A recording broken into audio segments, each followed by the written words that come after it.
MTN Group Limited agreed to pay a 330 billion naira or $1.7 billion fine to the Nigerian government, a third of the original penalty, removing a major uncertainty hanging over the fund's career operations in its largest market. MTN rose as much as 21% in Johannesburg. It traded 12% higher at 138 rand as of 2 p.m. on track for the biggest gain since 2008.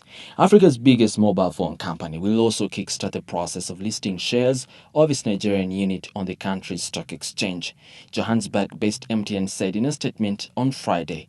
The fine will be paid over 3 years and will be funded by cash flow from local operations, the company said.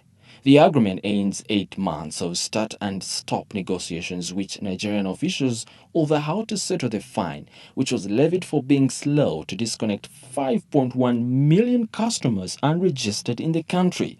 Chairman Phuthuma Nhleko returned to the company he used to run to oversee the process, hiring former U.S. Attorney General Eric Holder to lead negotiations.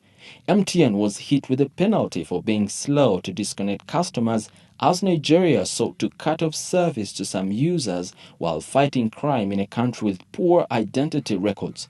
The insurgent group Boko Haram's campaign to establish its version of Islamic law in Nigeria has left thousands of people dead since 2009. Africa's most populous country is also on the brink of recession and desperate for funding.